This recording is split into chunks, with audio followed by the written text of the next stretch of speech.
한국 교회의 문제점의 출발은요, 목회자들이나 성도들이 너무 요령이 많이 발달되어 있다는 겁니다.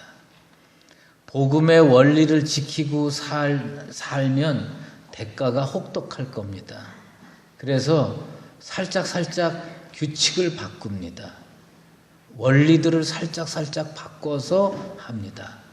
그리고 나중에 뭐라고 얘기를 하냐면 교회가 썩었다고 그러고 지도자들이 썩었다고 얘기를 합니다. 한국 교회가 썩은 이유는 지도자들이 잘못한 것도 있지만 성도들이 복음의 원리대로 살지 않기 때문입니다. 겉과 속이 같아져야 됩니다. 겉과 속이 다르면 한국 교회에 희망이 없습니다. 목사도 정해놓은 규칙을 지켜야 되고 성도도 손해를 보지만 힘들지만 어렵지만 규칙을 지켜야 됩니다. 자꾸 바꾸면 그 다음에 예수 복음 들이대도 세상 안 바뀝니다. 저는 부족하지만 원리를 지키려고 애를 쓰고 있습니다. 원리를 지키려고 애를 쓰는데 실패할 수도 있을 거라고 생각이 합니다.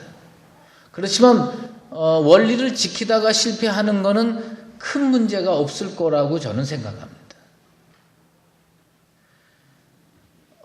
예수님께서 십자가에 지실 때 실패한 제자가 있었어요. 베드로입니다. 베드로는 십자가 앞에서 감당하기 어려워서 도망갔습니다. 우리 주님은 그 베드로를 버리시지 아니하시고 갈릴리 호수로 끝까지 찾아오셔서 다시 한번 기회를 주십니다. 부족하기 때문에 사명을 포기하는 거 아닙니다. 부족해도 우리 하나님은 우리가 제대로 살려고 애를 썼으면 또 다른 기회를 주실 거라고 생각이 됩니다.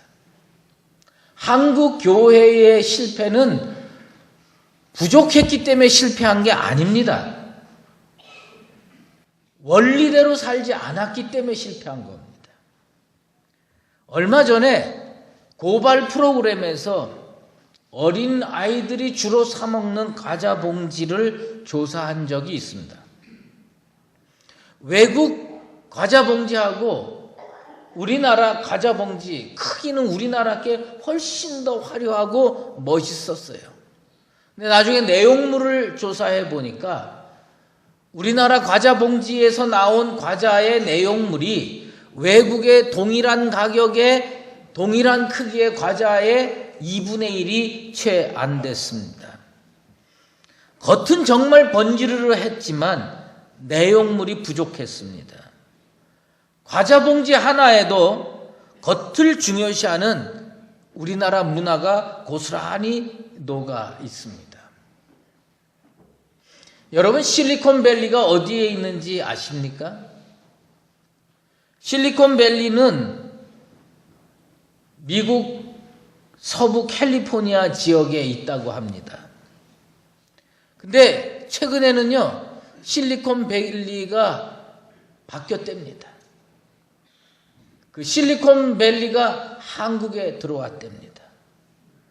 강남 압구정동에 하도 성형수술에 실리콘을 많이 써서 실리콘밸리를 압구정동이라고 부른답니다. 우리는 이 포장 문화에 너무 익숙해져 있습니다. 지난 주간에 그 시골에 개척교회 목사님들 모이는 모임이 있어서 갔습니다. 그래서 딸기를 사갔습니다. 저는 물건을 요령 있게 잘 사는데 아주 익숙하지 못합니다. 맨날 속아서 그렇게 많이 사는 경우가 있어요. 그래서 저희 집사람은 저한테 바깥에서 절대로 물건 사지 말라고 지엄한 명령을 내렸습니다. 저는 안 삽니다. 근데 이건 딴 데를 가는 거니까 그죠? 제가 사갖고 갔어요. 그런데 그러니까 내가 물건 사는 실력이 부족하니까 어떻게 샀냐면 농사 짓는 분들이 주로 다니는 은행에서 직영하는 큰 마트에 들어가서 샀습니다. 왜냐하면 이것저것 고르기도 귀찮고, 그리고 그 은행에서 직영하는 마트니까 믿을만 할 거라고 생각하고 그냥 척척척척 해서 사갖고 갔어요. 그리고 그 다음에 포장을 다 뜯고 그 딸기를 후배 목사님이 이렇게 씻는데 위에는 진짜 번지르르한 딸기가 있었어요. 밑에는 얼마나 세월을 많이 보냈는지 썩어 문드러졌습니다. 진짜 화가 나더라고요. 분노가 치밀어 오르더라고요. 도대체 뭘 믿고 물건을 사야 되나? 프란시스 후쿠야마라고 하는 사람이 트러스트라는 책을 썼습니다. 발전 가능성이 있는 사회는 사회 전체에 신뢰감이 있어야 된다. 신뢰야말로 그 사회가 가질 수 있는 최고의 사회 자본이다. 후쿠야마가 얘기하는 겁니다. 그래서 이 신뢰가 있는 사회에서는 A라고 하는 사람하고 B라고 하는 사람이 약속을 합니다. 그러면 다 지킬 거라고 예상하고 그걸 그대로 믿고 따라가는 겁니다. 그런데 오늘날 한국 사회를 논하기 이전에 교회 안에서도 보면 성도들이 목사의 말을 잘 믿지 않습니다. 지키질 않는 거예요. 목사들이 지키질 않는 거예요. 장로님들이 지키질 않는 거예요. 항존직들이 지키질 않는 거예요. 그러니까 한국 교회가 문제가 생기는 겁니다. 어떤 목사는 방송에, 신문에 자기가 대법에서 지면 나간다고 그랬어요. 그럼 나가야죠. 손해를 봐도 나가야죠. 그래야 믿을 수 있는 사회가 되고 믿을 수 있는 교회 되는 거 아닙니까? 뭐라고요? 진 게 아니다. 이게 무슨 말이에요? 졌으면 진 거고 이겼으면 이긴 거지. 진 게 아니라면 도대체 그 목회자의 말을 어떻게 믿고 앞으로 계약을 하고 거래를 하고 대화를 하겠습니까? 졌으니까 억울하겠지요. 하지만 졌으면 승복할 줄도 알아야지요. 진 게 아니다.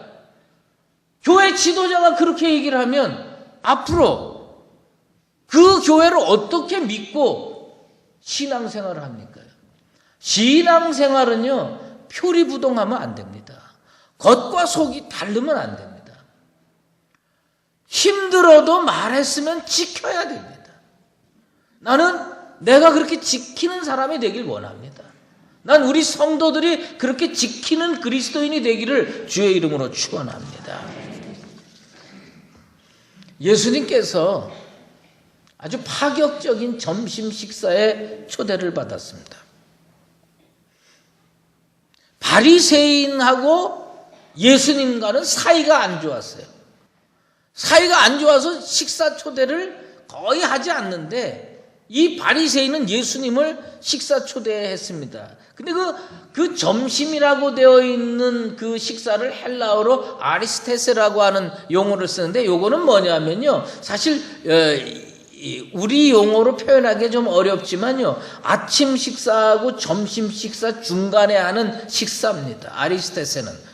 요즘 흔히 하는 이야기로 브런치죠. 그러니까 유대인들은 아침 먹고 회당에 가서 기도를 합니다. 성전에 가서 기도를 해요.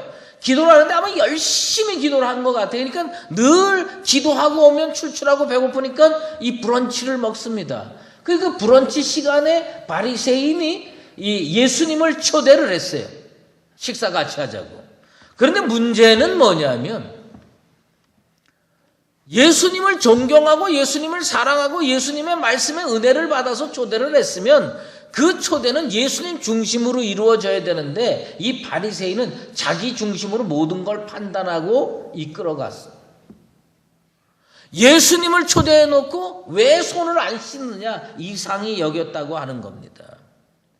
여러분, 하나님의 교회를 자기의 알량한 지식이나 얇은 경험을 가지고 판단하지 마십시오.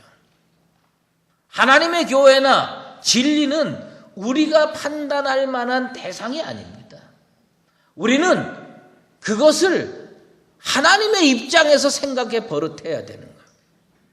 하나님의 입장에서 복음을 생각하고 하나님의 입장에서 교회를 생각하고 그렇게 해야 돼요. 예수님 초대해 놓고 바리새인의 율례를 가지고 장로의 유전을 가지고 예수님을 판단하니까 문제가 생기는 겁니다. 예수님께서요, 그들을 책망하셨습니다. 뭐라고 책망했느냐? 너희 잔의 대접의 겉은 깨끗이 하는데 너희 속은 탐욕과 악독이 가득하다고 질타하셨습니다. 인간의 제일 큰 문제는 뭐냐? 겉모습이 아닙니다. 겉모습은 좀 못생길 수도 있고요, 겉모습은 좀 부족할 수도 있습니다만은 무엇이 제대로 차 있어야 되느냐? 이 속이, 우리 내면의 속이 깨끗하고 온전해야 할 줄로 믿습니다. 이 속에 탐욕이 가득하고 이 속에 악독이 가득하면요, 겉은 웃고 있지만 속은 엉뚱한 짓을 하게 되는 겁니다. 사울왕이 있어요. 이 사울왕은 정신질환에 괴롭힘을 당하고 있었어요. 당대에 최고의 하프 연주자가 있었어요. 누구냐? 다윗이에요. 다윗을 초청합니다. 내가 지금 머리가 아픈데 와서 연주 좀 해. 다윗이 얼마나 연주를 잘했는지 그 연주를 들으면요, 이 머리가 어지럽고 복잡하고 진짜 이 아내가 문제가 많았는데 차분히 가라앉을 정도로 잘했어요. 근데 사울 왕은 어떻게 했냐? 초청해 놓고요, 창을 집어던져서 찔러 죽이려고 하는 겁니다. 아니, 음악 연주하라고 불렀으면 음악 연주 시키고 그것으로 끝내야 돼요. 근데 왜 못된 짓을 하느냐? 왜 죽이려고 하느냐? 그 속에 악독이 가득 차 있기 때문입니다. 그리스도인이 세상에 나가서 이중적인 행동을 하면 안 됩니다. 좀 손해를 보고 좀 힘들어도 복음의 진리대로 제대로 살아야, 애를 써야 할 줄로 믿습니다. 근데 우리들은요, 쉽게 원리를 포기합니다. 쉽게 진리를 포기합니다. 그리고 자기 방어를 위해서 핑계를 댑니다. 잘못된 거죠. 사실 인간의 내면 세계 속에 참 진짜 어려운 게 뭐냐면 탐욕입니다. 탐욕을 버릴 수만 있으면 훨씬 더 훌륭한 성도가 될 수가 있을 겁니다. 그 교회사 속에 돌아다니는 그 옛날 이야기들 중에서 진짜 기가 막힌 이야기들이 많이 있는데, 그 충청북도 청풍이라고 하는 것 마을에 그 명호제 교회라는 교회가 있답니다. 이 명호제 교회라는 교회에 어떤 성도가 살았는데, 그 교회를 다니고 있었는데 중병에 걸렸어요. 중병에 걸려서 죽어가고 있습니다. 몇십 년 전이니까 농촌에 먹을 것도 부족하고 돈도 없고, 그런데 마침 가을거지 하는 때였답니다. 그 가을거지 하는 때니까 성도들이 이 중병에 걸린 그 성도를 사랑하는 마음으로 콩들을 다 모아 갖고 왔어요. 돈으로 도와주기 어려우니까 작물 콩을 이렇게 조금씩 갖다가 이거 가지고 병원비에 보태라고 했어요. 그래서 그 콩을 다 모아가지고 가만히 만들어가지고요, 이 사람이 서울로 올라갑니다. 이 콩을 팔아가지고 병원에 입원해서 수술 받아가지고 살려고 이 콩을 이 트럭 같은 데다 싣고서 서울로 올라갑니다. 그 콩은 자기 콩이 아니라 성도들이 모아준 콩이에요. 이 성도가 서울에 올라와가지고 시장에서 이 콩을 내다가 파는데 이 콩값이 시골하고 비교도 안 되게 콩값이 비싼 거예요. 그래서 예상했던 것보다 훨씬 많은 돈이 모였어요. 많은 이윤이 생겼어요. 이 중병에 시달리는 환자가요, 병원에 바로 입원하려다가 가만히 생각을 해보니까 너무 돈이 아까운 거예요.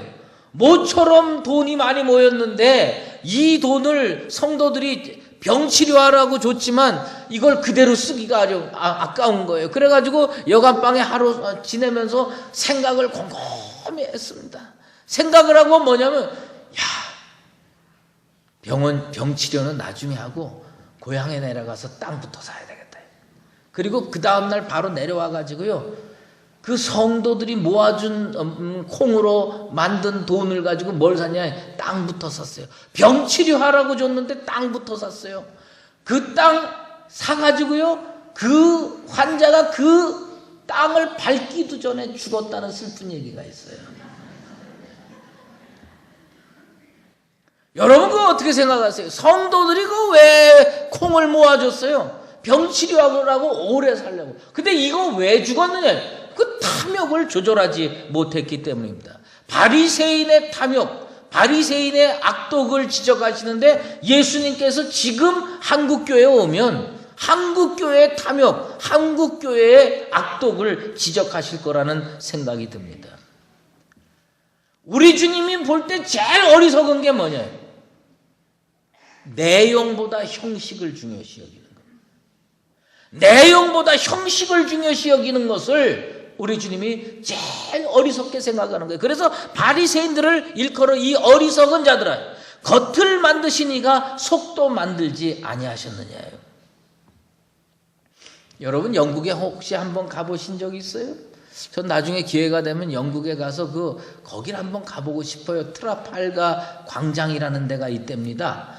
트라팔가 광장에는 넬슨 제독의 동상부터 여러 가지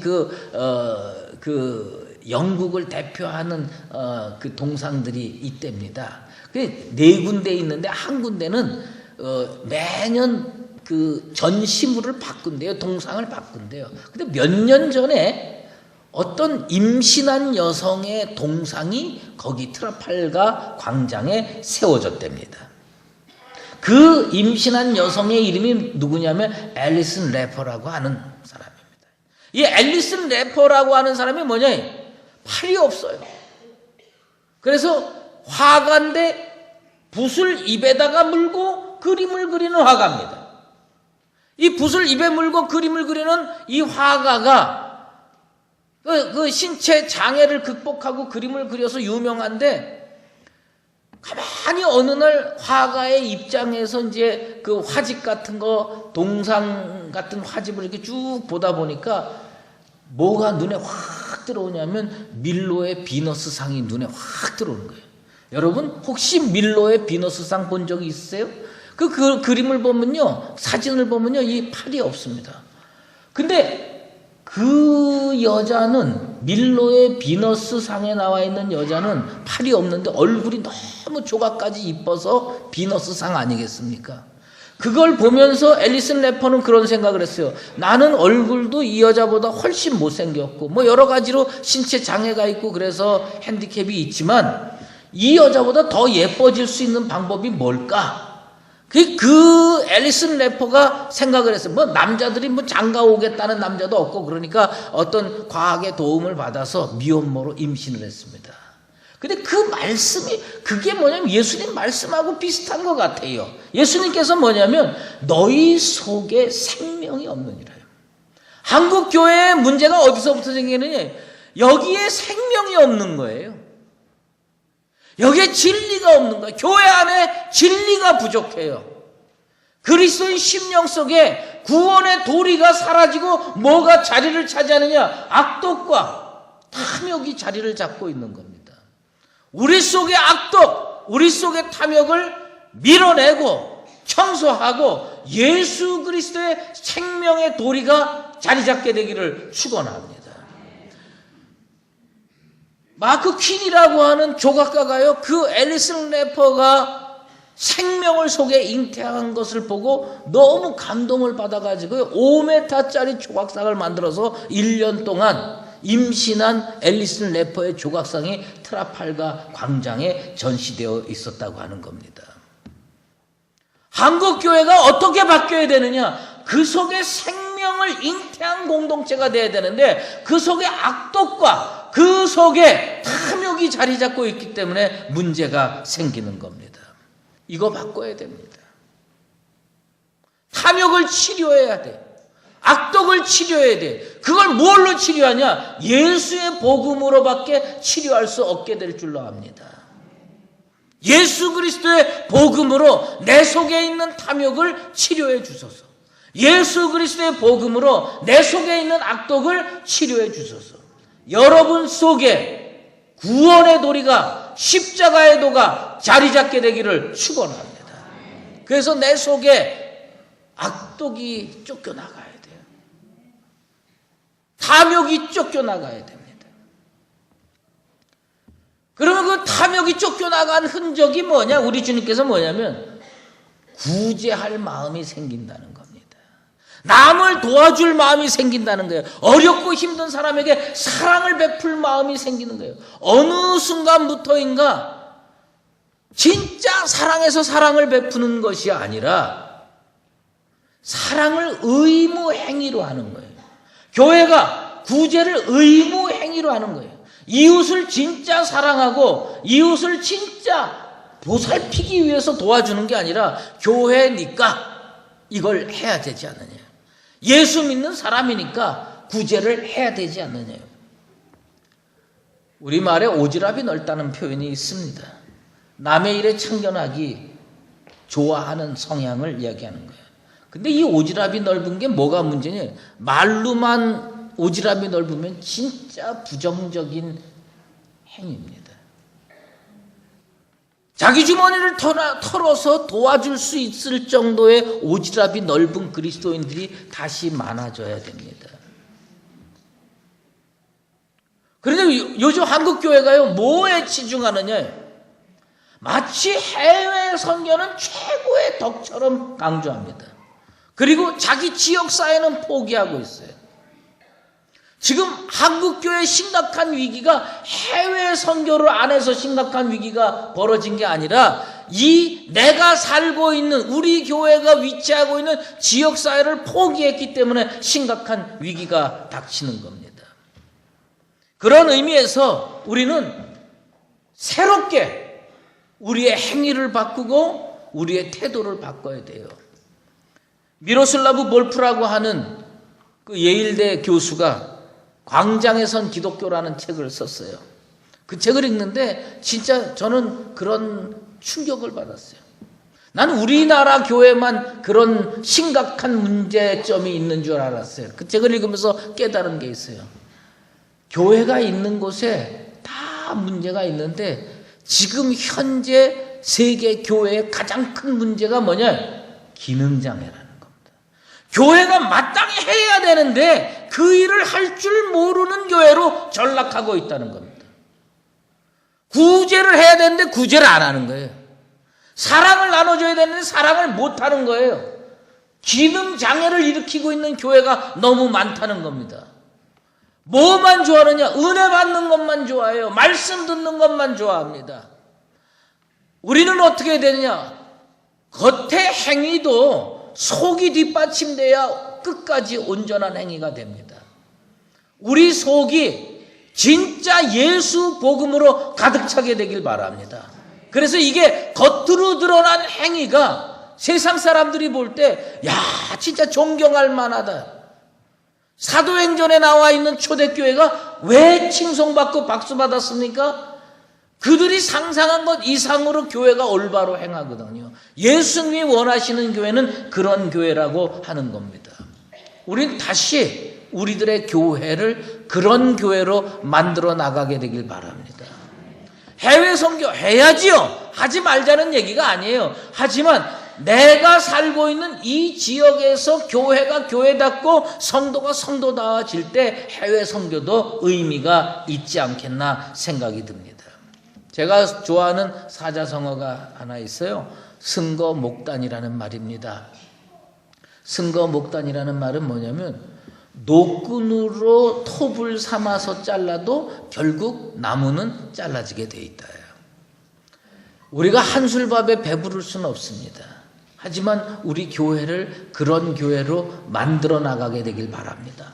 오늘부터 조금씩 실천해서 이게 노끈과 같이 진짜 강력한 전기톱처럼 그냥 1분 안에 사회가 정리되고 며칠 안에 그 모든 손가락질들이 사라지고 칭송으로 바뀌기는 어려울 겁니다. 우리는 노끈으로 나무를 베는 심정으로 차분히 그리스도인답게 겉과 속이 일치하는 삶을 살게 되면 언젠가는 세상 사람들이 박수치고 존경하고 칭송하는 그런 교회와 성도가 될 줄로 믿습니다. 사랑하는 강북제일교회 성도 여러분, 우리 교회를 이제 바꿔나가도록 하십시다. 우리 교회를 진짜 노끈으로 나무 자르는 심정으로 조금씩 바꿔나갑시다. 우리가 할 수 있는 일을 해야 됩니다. 하다 보면 우리의 그 믿음의 행위를 통해서 세상이 바뀌고 우리 하나님은 세상에서 영광받게 될 줄로 믿습니다. 이런 교회를 만들어 나가는 나와 여러분 다 되시기를 주의 이름으로 축원합니다. 이제는 우리 주 예수 그리스도의 은혜와 하나님 아버지의 극진하신 사랑하심과 성령의 인도하시고 교통하심이 하나님 앞에서 겉과 속이 일치하는 그리스도인의 삶을 살아 하나님께는 영광을 올려드리고 세상으로부터는 칭송을 받는 교회를 만들기를 작정하는 사랑하는 강북제일교회 모든 성도들 머리머리 위에와 우리의 교회 위에 이제로 영원히 함께 계시었기를 간절히 축원하옵나이다.